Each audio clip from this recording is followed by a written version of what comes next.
we are in denial of our own life's fragility and limitation. We are going to die. Now, people say, of course we know we're going to die. But if you really truly Are you living like it? believe that, and it was a reality, you would live your life differently.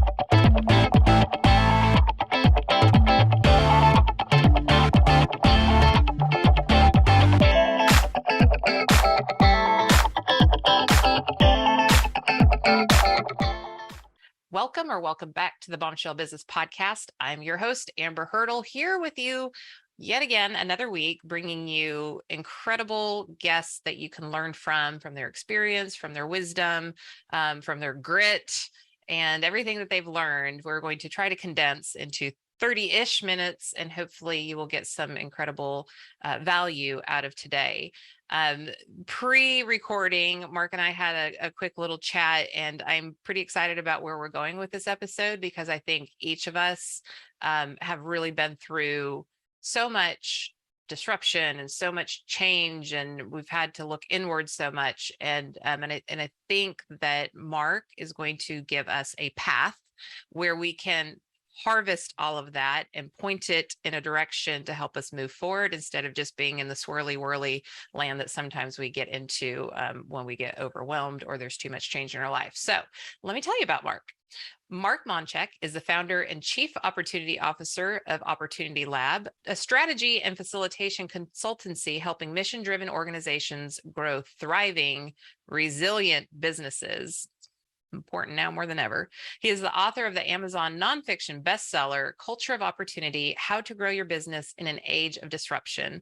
Mark has worked with leaders from the likes of Google, Apple, JP Morgan Chase, General Electric, Goldman Sachs, Adorama, I hope I said that right, TerraCycle, Philipsburg, and the New York Times. And he uses innovative but tested facilitation techniques to help leaders and teams identify their gaps and their blind spots, lean into their strengths, and amplify their impact in a changing marketplace. I mean, we could just stop there.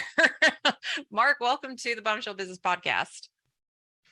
Thanks, Amber. So happy to be here and so appreciative of the work that you do. And I was listening to a recent episode with Jennifer Spivak talking about, what's the impact of severe adversity on the human being and on leaders and owners. And I really was touched by you and Jennifer kind of going deep into, situations in your own lives that were so impactful, and how my sense of it was each of you in your own way changed the trajectory of your lives because you chose to take something that could have easily made you feel like a victim into a shift in consciousness and a shift in how you're going to live your life. So I just want to thank you for that. And also, tell you, when I hear those kinds of situations, and I've had quite a few in my life, I've come to think about not only what happens to the personality, but what happens to the soul, right? So more than ever, I've actually been having conversations with our clients who are typically owners and CEOs of pretty large and mid-sized, privately held companies. We work with a lot of Fortune 500 companies, but we tend to work more with companies where we deal directly with, the people who founded the company or the successors of that. And the whole idea of, legacy and what you're leaving to your children, to your employees, to your communities is a conversation we weren't having a few years ago. And our clients are actually willing to have them right now. So I was just kind of referencing that episode that you had, and I thought it was a great conversation with you and Jennifer about how your lives changed so much for the better, even though they could have gone the other direction. Yeah. Well, thank you for that. Jennifer is definitely quite a champion, and it is about resiliency. And every time I see that word, I get really excited because that's something that's earned, right? Something you have to work for. And I just concur. We were so busy, we were blowing and going before COVID came and just, pooped on the whole party. And it was almost like we were all on autopilot, and we were just doing the next thing and earning the next dollar and, launching the next product or whatever that looked like. And then COVID was just like, just kidding. And now we're dealing with uncertainty and death and, being away from our friends and our family and our loved ones. And what more did we have to do other than watch a tiger show than to go inward? So, I mean, do you think that's why people are more willing to have these kind of that you and I want to have? Like, we want to talk about souls, but we weren't really allowed to before, invited to at least. Now this is happening regularly. I love it. What are your thoughts on that? Yeah, I do think COVID and the other disruptions that happened as a part of COVID. So obviously we had, the murder of George Floyd, which opened up a whole conversation about race that we were having, but not quite at that level. Right. We certainly talked about science and, how we rely on science and how science can be incredibly powerful for us. Also how distrustful some people are. Some people understandably are about science and about government.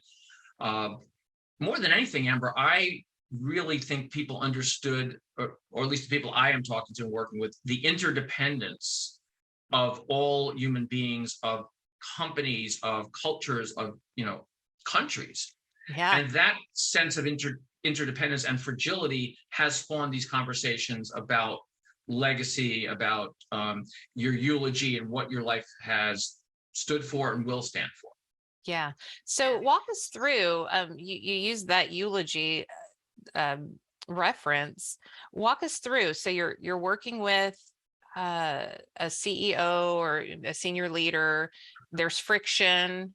There are challenges. There's uncertainty. There's continuous change, and things aren't aligned. So where do you start with that, and how do you use that eulogy analogy to get them where they need to go? I'm going to give you a very specific current example without using the name of the company, the names of the people, but I'm using it because I'm so inspired and learned so much through this process from working with these two folks. So these are two leaders and owners of several different companies under one company umbrella that were best friends from the age of 15. They were immigrants, Jewish immigrants from the Ukraine, came here under very adverse circumstances, kind of found each other and all of the things they had in common, and then started a business in electrical supply about 20 years ago, give or take. And they built their business up to be very, very, very substantial, very unique in its own way. And they were each managing separate parts of the business. As we started to merge the business together, create one holding company, create some synergies, and create some shared services, there became friction that they didn't really understand. And that friction caused them to really, really have kind of a come to reality moment. So what we found was neither one of them had really truly understood at this point in their lives, now in their early to mid 50s, having had a great deal of financial success, having had families that were successful. What do I actually want right now? So much has changed in their lives, but it happened so fast, and it happened like together, and they never really stepped back. So the first phase was just fulfillment. What is it you want your life to stand for? Each of them had to write their eulogy. Each of them had to write their personal mission statement in a very, very structured step-by-step process with me facilitating. And then we went into the second phase, which was alignment, and they got to actually share these with each other.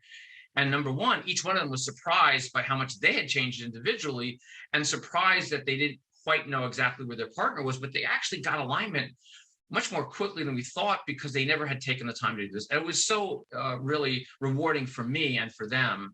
And I was able to see by asking these questions, you really can make a very, very big shift relatively quickly. So okay. So let's just say I'm ready to figure this out for myself, and I'm a business owner or a leader, and you're saying write a eulogy. I'm not a wordsmith. I mean, I am, but I'm like trying to put myself in my client, my customer, my audience members' brain. And they're like, well, I'm not a wordsmith. I can't write my own eulogy. Do you have like a framework or any encouragement for people that maybe might be intimidated by writing? Yeah, or even the concept. Yeah, so we have a very, very simple step-by-step process that leads them up to that. The words and how the words are written, the grammar, how it flows is really not important. It's like Imagine that there's going to be a group of people who you deeply care about, who are going to speak about your life, and you're going to be witnessing this from wherever you are, wherever that consciousness is. And just the idea of that is so profound, because Amber, one of the things that we have really screwed up in this world is we actually deny the fact that we're going to die. Right. If I had to change one thing in the world right now, I would change the fact that we are in denial of our own life's fragility and limitation. We are going to die. Now, people say, of course we know we're going to die. But if you really, truly Are you living like believe that, and it was a reality, you would live your life differently. Mm-hmm. So the simplicity of is it, at the end of the day, the people you love the most, what do you want them to have said about your life? It's really simple. Yeah. It could be in the most ungrammatical way possible. It doesn't matter. But they were deeply touched by this. And so was I. And I was really inspired by how actually meaningful their lives had become. They just hadn't owned it yet. Yeah. So what is the outcome in terms of getting in alignment with how you want your life to be and where you want to go in the future? What is the outcome that people get from taking the time to write their own eulogy? So the first step with these folks is the fulfillment. Then there's the alignment. And we actually go through an alignment process, which is what is the data that you're using to look at your partnership or your business or whatever it is you're focused on. What is your feelings about that data? What is the judgments you're making about it? What is it you want from the situation? And what is it you're willing to do? So we call it collaborative communication. And out of that, we get clear roles of the partners or of the leaders, depending on who we're working with. We get a clear sense of agreeing on what are the facts we're actually working on based on what we're doing in our business. And then not the story they're telling themselves in their head, but the actual facts and the data that is the truth. Yeah. And, it's kind of shocking how people are using different sets of facts in the same business. Yeah. Right. So once we get alignment on the facts, and then you understand that people's feelings and the assumptions they're making, often totally misunderstanding each other or their team, then we start saying, okay, what do you actually want and what are you willing to do? So that alignment phase then gets to the third phase is, okay, what's the business that you now, having understood your fulfillment, having understood your alignment, that you now want to create? And that leads to a vision statement, that leads to a mission statement for the business, and then that leads to what we call a opportunity plan, which is based on the book that I wrote, you mentioned earlier, Culture of Opportunity, How to Grow Your Business in an Age of Disruption. We have a whole process, that's the phase 3, which is really the plan for the future of the business and the partners and key stakeholders in that business. I love it. And, as much as we'd love to boil the ocean in 30-ish minutes, we can't. So obviously you want to get this book if this is resonating with you, because then you do get the details, the examples, the how-tos, the step-by-step. Not that we can't hit at high level, but, one reason why those of us who are thought leaders or, professional communicators, professional problem solvers write books is so that people have the manual if that's something that is they have an appetite for. Now, you talk about legacy, you talk about what do I really want for my life? And the reality is we don't just have those. Each of our team members have that experience as well. And so as we know, there is plenty still of social justice issues. At the time of this recording, it's Pride Month. There's so much already going on in society.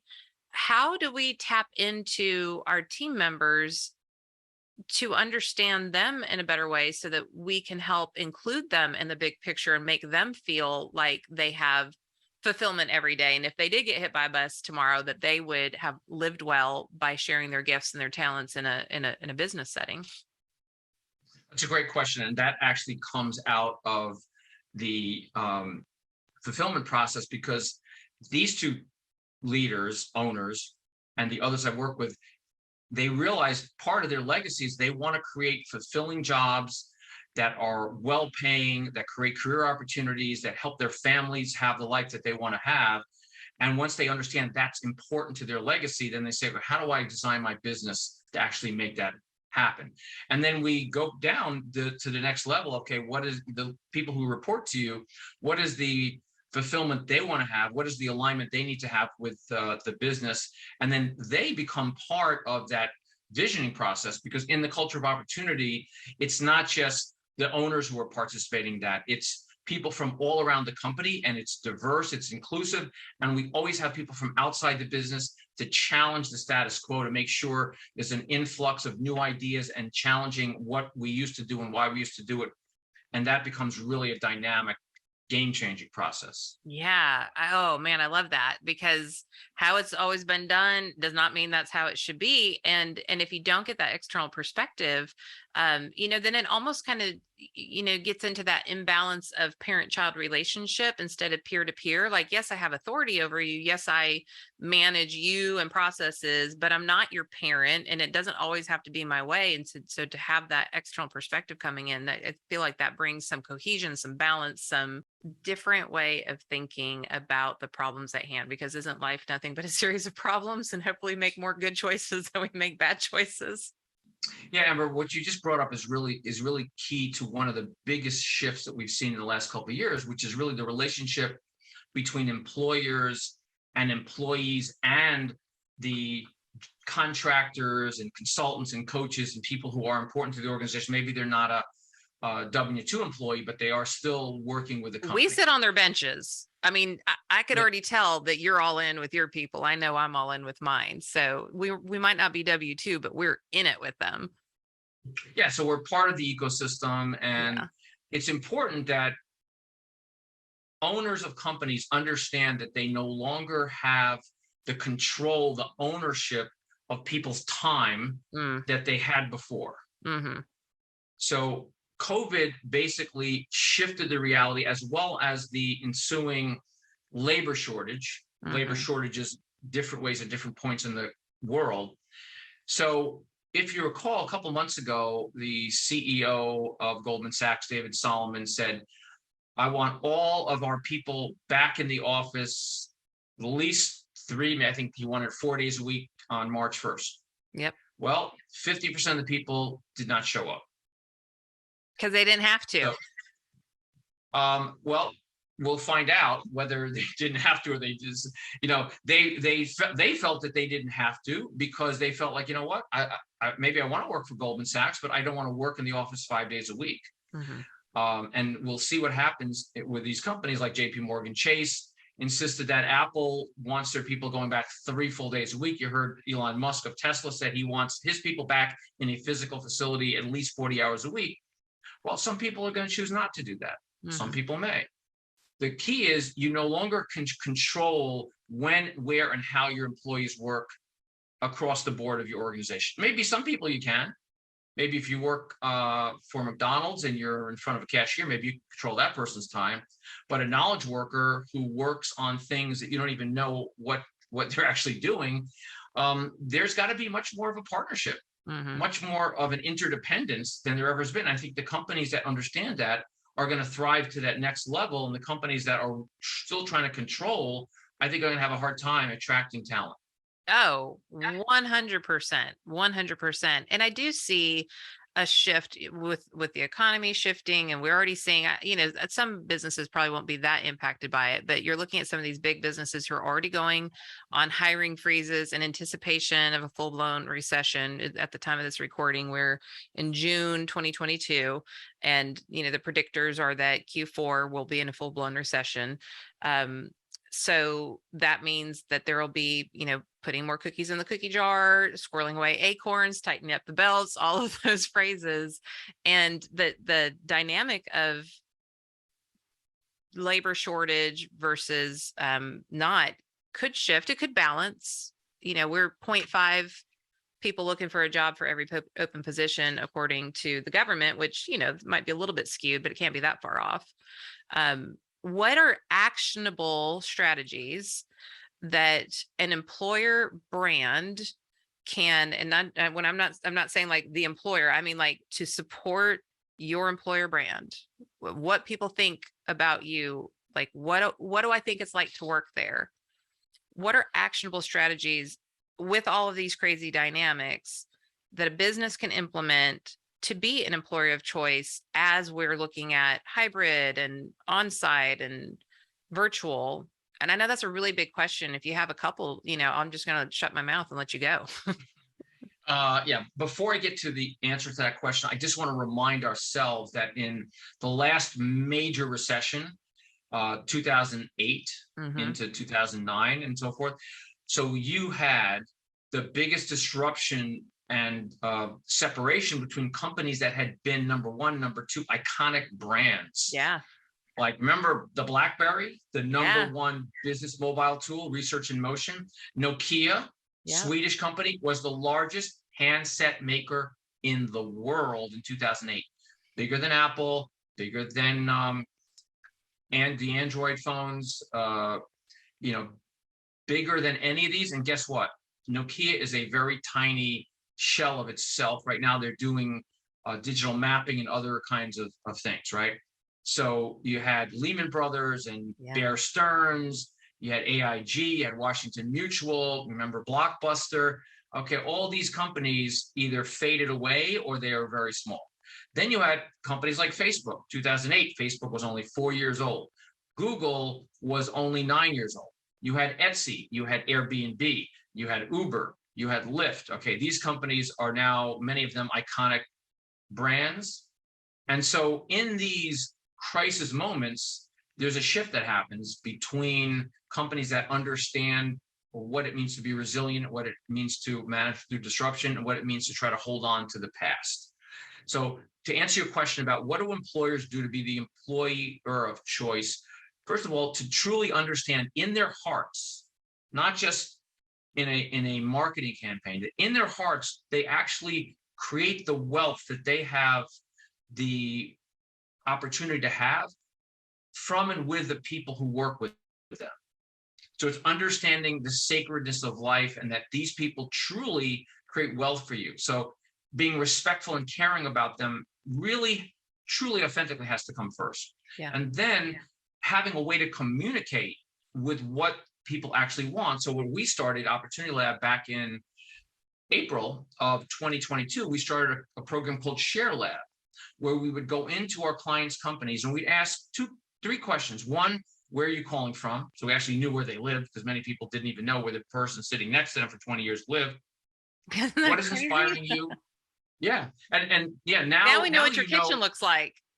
Totally your different kitchen, dynamic. Your kids, your cats. That's right. You know a lot more about people, and that becomes much more intimate, and I think good in a way if you respect that. Sure. So where are you calling from? What is inspiring you, and what is troubling you? And we would teach companies how to listen and really have 3 things come out of those Share Lab sessions. People feeling cared about, people feeling connected to the company and to the people around the company, and people who, how do we make sure that they're functioning well, emotionally functioning, technologically functioning, communication functioning, all those kind of things. So our Share Lab program has been a huge success. We've done a number of different companies, and that's a way to really keep your finger on the pulse of what's really happening throughout the organization in the physical building, but also way out there in all these places where people are working right now. Yeah. And I love that, because you can do an employee engagement strategy, and obviously I support those. I'm not against them, but that's more hard data, and people don't necessarily, again, because people they're not confident in the writing. If you offer an opportunity to give some verbatim, they may or they may not, or they might not express it. There's no way to follow up with that person because it's anonymous. But if you do these Share Labs, that's in real time. You can have follow-up questions, and now you have anecdotal evidence, which is also data, to make choices about the company, about what's best for the company, which, as you mentioned, encompasses your team members who create the wealth for you, because you can't do it without them. Like, that's a huge takeaway that I would have for this. I don't have that many employees, so it's easy for me to stay in touch with mine. But there's some leaders out there right now who are managing 50, 100, 200 people under them. That's a lot. Yeah. So the Share Labs are really a great tool for listening, understanding, and they work very well in combination with the employee engagement surveys, because we will say, guess what? We've got an employee engagement survey coming up. We really want you to fill it out and be thorough. And it is truly anonymous. Or, guess what? We have an employee assistance program, and it's really works. And, call them when you need that help from a physical or emotional support standpoint. So the Share Labs really kind of also leverage the other things that are going on in the organization, kind of the glue between the assets that company has that maybe people don't know about, or they're not sure they trust them, or just don't have the context to use them properly. Yeah, I love that. Gosh, I could talk about that all day long, but we don't have the time. Maybe you'll have to come back for another episode. So if you can get your senior leaders or your owners on board for genuinely understanding, or at least trying to understand, because it's a process, right? What their impact on the world is.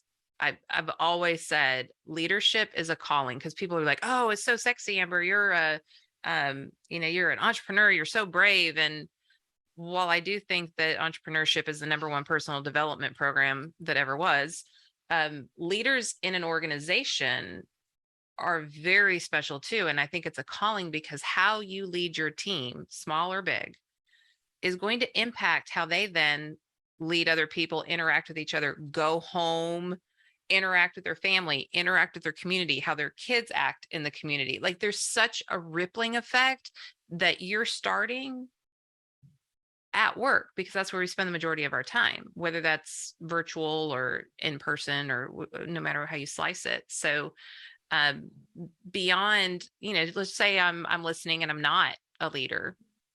What do I need to do to encourage this posture in the company that I work for? Amber, I would give the same answer to a leader or somebody who is working on the front line of an organization. It's really one of the key, the 7 habits of highly successful people, going back to Stephen Covey. Begin with the end in mind. Yes. Right. So when we talk about eulogy and we talk about life purpose, the owners and leaders begin with the end in mind. What kind of company do you want to create? What kind of legacy do you want to leave? What kind of leader do you want to be? And then what do I have to do now to actually live that on a day-to-day basis? The same thing for a frontline employee. Begin with the end in mind. Where do you want to go in your career? Where do you want to go in your personal life, in your family life, whatever aspects of life you value? And what do you need to start doing now to be able to move in that direction, day by day, week by week, et cetera. And a lot of times people just don't really understand their own greatness, their own unique greatness, because companies do try to put people into job descriptions and labels and pigeonholes. And so a lot of times people have talents that they don't even use in the company. Tap into. We're trying to get companies to actually look at their talent pool as an ecosystem, rather than as an organizational chart, which has boxes around it. Preach. When are we going to go have coffee, Mark? Like, we can talk about this all day. I have a caffeine high for the day. Where are you? I totally forgot. Where are you physically located? I'm in Nashville. Where are you? I'm in New York City. So okay. I love Nashville. So we'll go to the Union Inn, where they play great country music, and so we'll have some Union Station. Yeah, Union Station. Yeah. Perfect. Yeah. My sister lived in New York City for, forever, decades. And she and her husband, who is native Italian, moved to Rome last year, about this time last year. So I don't have the regular reason to go up there, but I go up there. So I'll give you multiple reasons. If you come to New York, I will find 7 things that you can do that even New Yorkers don't even know exist. Oh, that is a deal. I'm filing that away. Next time I'm in New York, I'm coming for you, Mark. And I'll be like, I need my 7 things. So as we wrap up, and before we talk about where you get your book and where to find you on the interwebs and all that good stuff, I always like to ask every single guest, what is a parting piece of advice that if they just forget everything about this episode and hang on to this one nugget, what would that be for our listeners? I'm going to just go back to what I referenced just a moment ago. Begin with the end in mind. Actually write your eulogy, even if it's just a paragraph. And then ask yourself, what's the one thing I could do today that I wasn't doing yesterday that will get me closer to living the life that I have stated I want when I wrote my eulogy? That is really good. That is That is really good. One thing, not boil the ocean, not all the things. What's the one thing I can do? So much more manageable. I love that. And everybody knows what that one thing is. They have to stop and commit to just that one thing. And you know what? It could be, Amber. It could be. I've always wanted to meditate. Meditate 5 minutes a day, just 5 minutes, and you go, wow, I feel so peaceful in that 5 minutes. So maybe I could do 6. Yeah. Just call up a friend that you haven't spoken to in 20 years that you felt you loved so much and you miss. Call them up. Whatever that one thing is. It could be a big thing or it could be a small thing, but everybody knows that there's one thing that will move them forward towards that life that they want to live. Yeah, that's awesome. I told you before we started recording that we kicked off the Velvet Machete Leadership Academy, and the fabulous humans that are in this group coaching program, we're all, just talking about some of the friction that is there from this is where I was, and I don't want to be here anymore. And sometimes it's not even bad. It's just I've outgrown that. I want to go here. And so what we do is we ask everyone to state a goal within that they'll accomplish in the 10 weeks that we're together. And every Thursday they have to update their goal sheet. And with strategic planning, it's okay, here's the goal and here's all the mini goals and here are all the sub dates that you have to hit, and it's all mapped out and everything. And I'm we're not doing that. What we want you to do is week over week, just choose one thing that's going to move you towards that goal, just one thing, and report in on that. And if you don't get it done, then Amy, my operations manager, is going to hunt you down to do that one thing, to ask you what was the one thing that you did, so that you can have that life that you want. So life, business, whatever that is. So I would dare say that there are going to be some listeners who are interested in connecting with you. So how can they book a call with you, like an exploratory call? How do they go about doing that? So many different ways to connect with us. Simplest way is go on our website, and literally what you see, our mission is we build resilient organizations with shared abundance. That's our simple mission. And right underneath that is book a call with us. So you can book a call. It's free. It's simple. You get the schedule right there, and that would be one direct way to do it. We have a community that we've been growing since very beginning of COVID called Opportunity Community. And we help leaders thrive through disruption, and it's free. It's once a month. They can sign up for our newsletter. They will get an invitation to the next one. We had one last week, and it was interesting. Our focus last week was, what could we learn about team culture from Ted Lasso? I don't know if you're familiar with Ted Lasso, Apple TV. But we played 2 clips from Ted Lasso, and it was phenomenal what we got out of how do you build a team culture. So sign up for our Opportunity Community. You'll meet some leaders from all around the world, people who you need to know. A lot of great networking opportunities for that. We have a newsletter which comes out every week. That's on our website. We have a lot of content on OpLab TV, which you can also find on our website or on YouTube. And then we've got multiple podcasts. So this one will be up there as soon as you publish it. So a lot of different ways. Easiest way to go on our website, oplab.com, OPPLAB.com. My book is available on Amazon, either in Kindle or in print. And it is, because it is in an age of disruption, it's 140 pages. You can read it on a plane between New York and Minneapolis, St. Paul. Okay. That was my goal. Or Nashville, right? So, I want you to read this book on a plane, not going from here to Jakarta, Indonesia, but right. On a 3-hour flight. Oh, I got it, right? And so one of the chapters in there is called Principles for Conscious Leaders, and one of the key principles is what we call the quiet mind of the conscious leader. So in terms of the group that you run, the mastermind group that you run, Velvet Machete. It's a great tool because when your mind is not quiet, if your mind is noisy and anxious, you want to do that goal, you want to be accountable, but it's just too much noise. So we teach through meditation and other ways, being in nature, how to create that quiet mind. And from that quiet mind, all kinds of wonderful things can emerge. But if your mind is not quiet, it'll just be noisy and you won't attract what you want. Yeah. So I interviewed Andrew McConnell, who wrote and released this week, Get Out of My Head. It was all about not letting other people or different versions of yourself or circumstances rent space in your head, like you having to be the owner of your own brain. And if you don't do those mindfulness activities, it's really hard to manage. So Mark, you're so cool. I'm glad we're friends now. Yeah.